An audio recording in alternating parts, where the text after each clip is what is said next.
Girls, this is Jerningham here, ladies and gentlemen. Russian forces slipping up and attacking forts of Ukraine, husband. And this is on news. News is on ABC News, this one, or news, or whatever you want to call it. ABC's Marcus Moore joins us now, live from the capital city of Ukraine, Kyiv. Marcus, so how are Ukrainian forces using U.S. intelligence? This has been going on from the beginning, from before the beginning, and might help explain, in addition to their spirit and skill, the effectiveness of Ukrainian forces. Yeah, absolutely, Terry. The help that they've been getting from the U.S. and from the West has gone far beyond the equipment that we've reported so much on. But as you know, they have also been receiving intelligence, specifically about the movements of Russian troops, as well as the locations of some of those Russian mobile troops. command posts that the Russians have been using to launch some of their attacks. And it's with that information that the Ukrainians have been able to not only defend their positions, but also launch counterattacks. And so the information that they've been getting, that intelligence, has been critical in this fight, that they have combined not only with the will, as you mentioned, the will to survive, and to fight, but along with that intelligence has helped them stay in this fight that's now in its 71st day, Terry. So, Marcus, what's going on with that steel plant, that massive steel plant in Mariupol? Feels like the Alamo to me. They've been holed up there and fighting, fending off Russians who have taken control of the rest of that city. They won't give up, and I guess there are some civilians there as well. What's happening? Yeah, Terry, there has been absolutely intense fighting there at the Mariupol, the Azovstal steel plant there in that port city, and it has been the focal point of a very intense fighting there as the Russians have Thank you for joining me again. Thank you, please. And in particular, that plant that, as you just mentioned, is known as the last holdout in that city. The soldiers who were there, they have been fighting and protecting that part of the city. And at the same time, you have hundreds of civilians, mostly women and children, who have taken refuge from the fighting and the bombing in the underground tunnels and bunkers there. So there's a lot happening. There's fighting, and there's also survival happening there. And we know of efforts to evacuate those civilians, the humanitarian corridors that have been opened in the days prior. There was a hope that another evacuation would happen today, but we've received no reports that there was a successful evacuation. So there are still a number of civilians, we are told, there in that plant who are hoping and praying for a safe escape.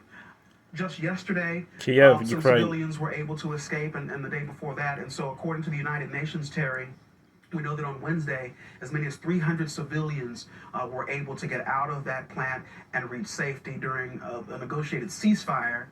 But as we've seen in the days past, those ceasefires don't last that long. And shortly after the evacuations, the heavy shelling resumed once again.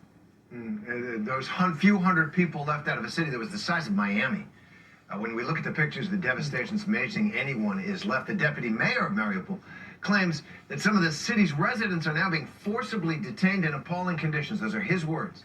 In Russian, quote, filtration camps. Now that's a war crime, an alleged war crime that really we haven't heard a lot about, but the Ukrainians talk a lot about. The Russians are basically, they say, kidnapping hundreds of thousands of Ukrainians, putting them in filtration camps so that they can then be shipped into Russia. It's staggering. What can you tell us about what's happening there? Yeah. Terry, that's the allegation coming from the Ukrainians, including the deputy mayor of Mariupol, who even said that early on, about a month ago, that many of the men from Mariupol were forcibly detained and had their passports taken. And then other civilians who have been evacuated from the plant have been held in these alleged filtration camps and are being kept there in atrocious conditions, forced to sleep on the floor, the deputy mayor said, as well as having very little, if any, access to food and medicine.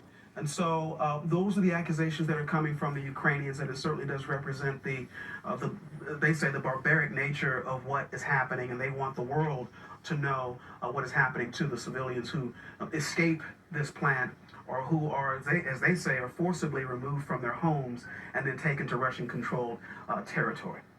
and even into Russia. They're losing their country, some of them too, is the allegation. So how's the fighting going? Look, what the Russians made a big deal. This is our offensive, this push in the east. This is what we always wanted to do anyway, because as they were retreating from Kyiv, they said this is the main goal. Everybody brace themselves. What's going on? Well, it would appear, Terry, based on all the information we have, that their advance on Ukraine, and in particular in the east, has been slowed. While they have been able to make some progress, it's been negligible. And the Ukrainians have been successful in not only stopping the Russian advance, but also pushing them back farther to the east or away from Ukraine. And part of that is thanks to the assistance they're getting, both in military equipment from the U.S. and from the West, as well as ammunition. But as you mentioned at the top of the newscast, their will to fight, and that has not changed. In fact, despite the conflicting reports about what we've heard about the Russian advance on the plant in Mariupol, the Ukrainians say that they have not surrendered and they won't. And it's a similar story in all of the other cities. It's important to point out, Terry, that the Russians, yes, they have been able to take some of the smaller communities, but the Ukrainians have been able to take some of that territory back. So at this point, Ukraine, it does not appear that they are winning this war, but they're certainly not losing the ground that they were early on, and they're finding some success in stopping the Russians and pushing them back.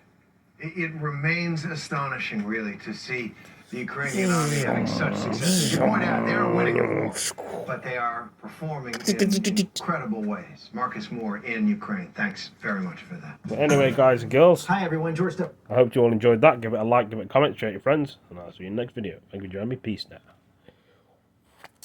In the fire.